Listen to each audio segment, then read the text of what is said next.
And China playing host to defense ministers from countries including Russia, Iran, India and Pakistan.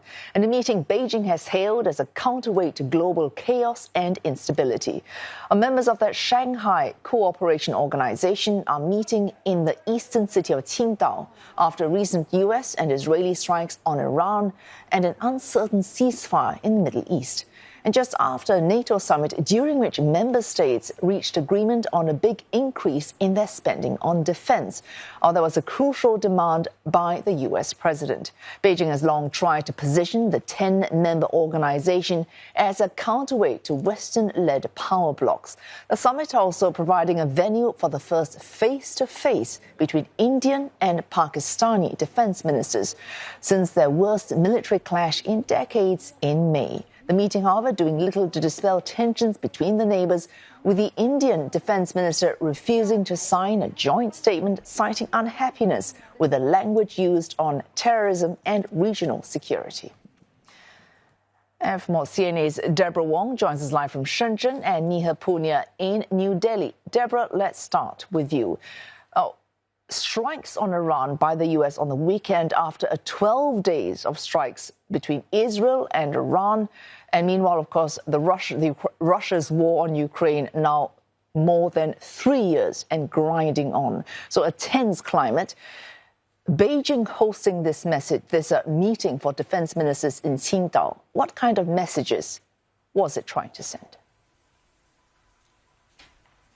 Well, I think now more than ever, we are seeing two worlds emerge. Chinese Defense Minister Dong Jin, he's seeking to position China as an alternative vision to global peace, global stability.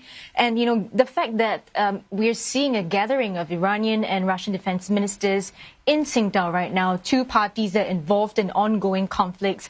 And you're hearing Defense Minister Dong Jin calling for peace, urging them to enhance cooperation towards global stability. So we get a sense that, this entire meeting really centers around openness, centers around cooperation, around peace. In that same opening speech, we're also hearing Defense Minister Dong Jin slamming protectionism.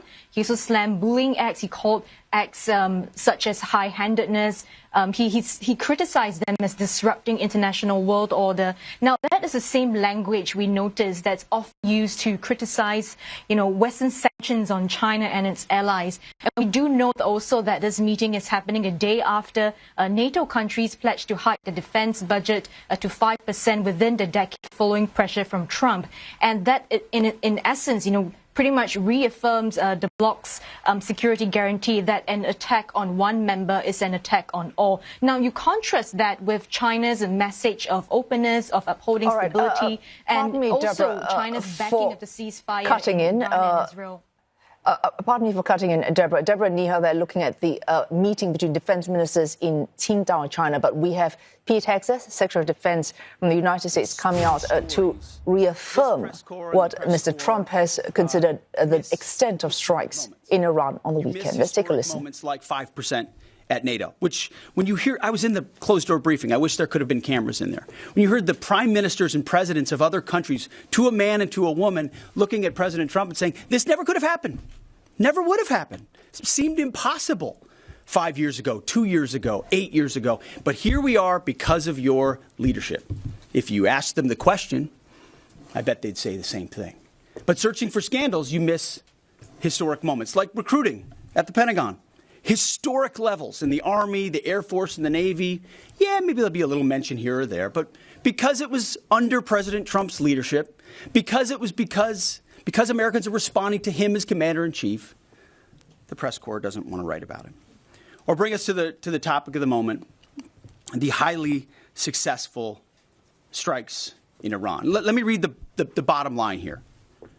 President Trump directed the most complex and secretive military operation in history, and it was a resounding success, resulting in a ceasefire agreement and the end of the 12-day war.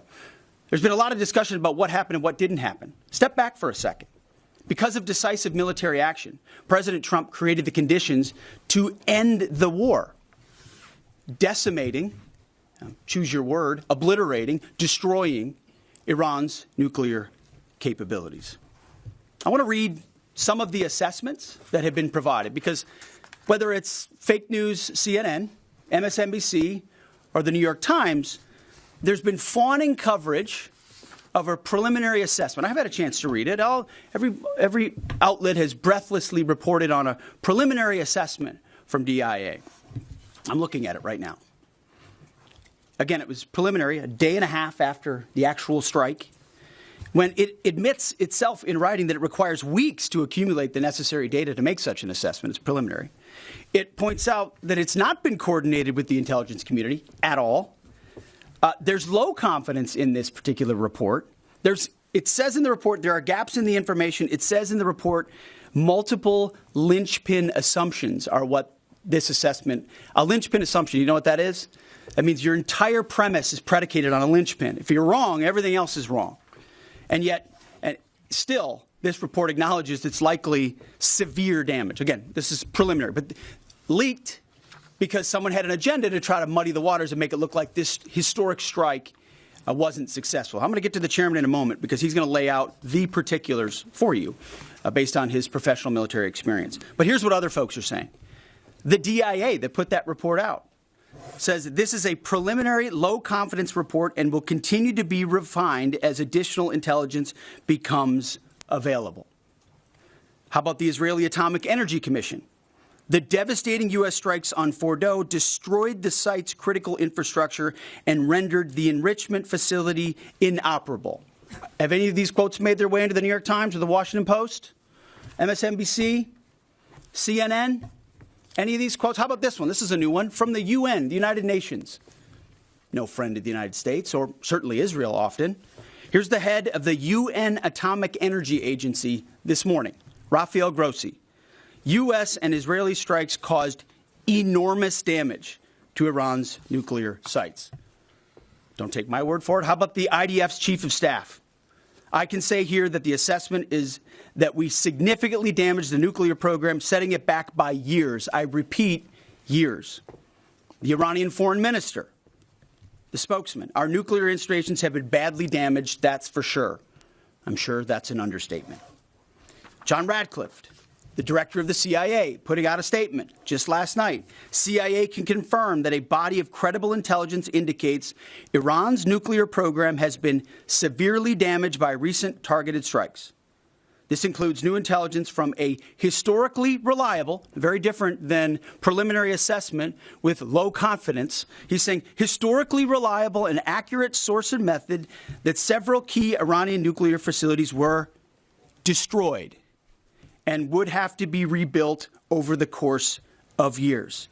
CIA continues to collect additional reliably sourced information to keep appropriate decision makers fully informed. How about DNI Tulsi Gabbard yesterday? She writes, and I quote, "New intelligence confirms what POTUS has stated numerous times. Iran's nuclear facilities have been destroyed." Institute for Science and International Security President David Albright, overall Israel and U.S. attacks have effectively destroyed Iran's centrifuge enrichment program. Time and time again, I can go down the list, those that understand, those that see, those that do proper assessments recognize that what the United States military did was historic. All right, U.S. Secretary of Defense Pete Hegseth confirming President Trump's assessment of U.S. strikes on Iran. He cited several sources, Iran itself, Israel Chief of Staff of the IDF, as well as the IAEA and other sources to confirm what Mr. Trump has said, total obliteration of Iran's nuclear facilities from strikes on the weekend. There was a U.S. Chief Secretary of Defense Pete Hegseth there giving his assessment of the impact of U.S. strikes on Iranian nuclear facilities. I return to our story, which we were looking at before we had that report from Pete Hegseth. Deborah Wong was from Shenzhen, explaining to us what Beijing was trying to do with this latest defense ministers meeting in Qingdao, given all the geopolitical tensions we're seeing clearly there, outlined by Pete Hegseth. Deborah, I'm afraid we cut in on you very quickly there on what Beijing was trying to do with this latest meeting of defense ministers in Qingdao. So I think it's quite interesting that we've just heard from Mr. Hegseth there.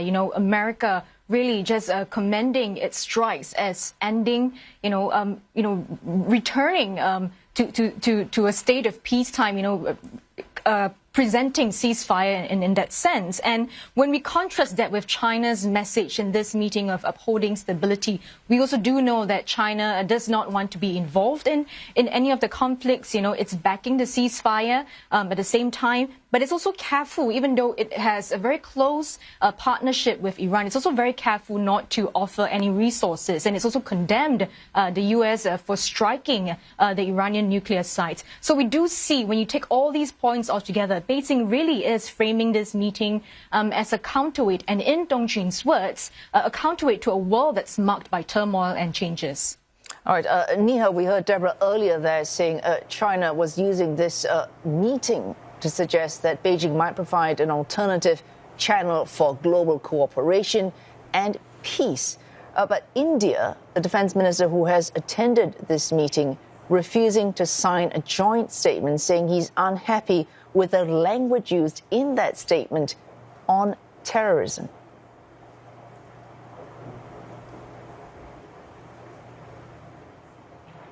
That's right, and this is quite significant. Experts here particularly lauding the stance that the defense minister has taken, saying that it proves once again that India will not bend on the issue of cross-border terrorism, even if it's the only voice in a room or in a bloc that's calling out Pakistan for sponsoring and shielding terror groups. India's Foreign Affairs Ministry, as a short while ago, also confirmed that no joint communique or statement was issued, and it's blaming Pakistan for stalling that joint document, saying that India wanted concerns on terrorism reflected in the document, but that was not acceptable to quote one particular country, and therefore this statement was not adopted.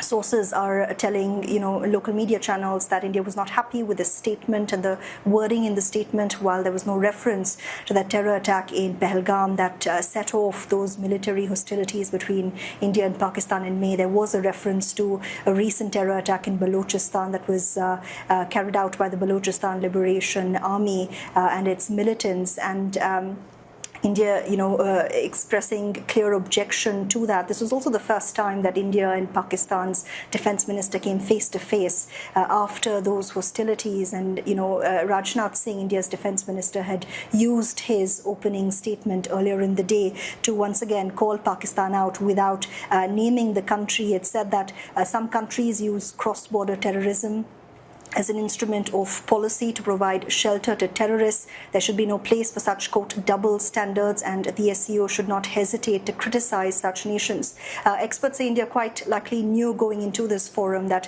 there would be more sympathy for Pakistan, given the sort of, relationship we've seen between Beijing and Islamabad in recent years. But India wanted to make that position very clear. And refusing to sign that joint declaration is, India standing firm on that issue of cross-border terrorism, something that Pakistan has routinely denied and has instead alleged that it is a victim of terrorism itself. All right, Deborah, we heard Neha there.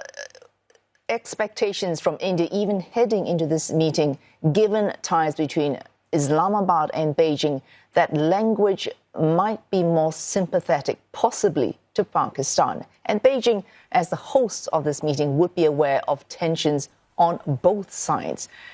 Given that Beijing might have expected India to react as it has done, could it be expecting any other outcomes than what we have seen from this meeting? I think it's also important to note that, besides the tensions that we're seeing between India and Pakistan right now, China and India do also have some, tensions that they have to put to rest. This really, we have to remember that is the first high-level meeting between the defense ministers of China and India since they met last year, where they agreed to disengage troops at the border. Separately, Dong Jun himself has also called for closer partnership within the UN. He's calling for all members to have a like-minded mindset to unite in other multilateral frameworks. And Beijing also expects this gathering, besides diffusing tensions among frictions with, in regards to the frictions experienced by several members, Beijing expects this gathering, to consolidate military trust, to build on military cooperation as well. And this is all happening against the backdrop of US's involvement in the Iran-Israel conflict. After all, it really does work to China's interests to promote peace, to establish a better relationship with all its allies, given its very strong economic ties with the members in the SCO. Oh, thanks. Neha Poonia in Delhi and Deborah Wong, we heard there in Shenzhen, Beijing hosting this meeting for the Shanghai Cooperation Organization, bringing together possibly countries with disputes with each other, India, Pakistan, Russia and Iran.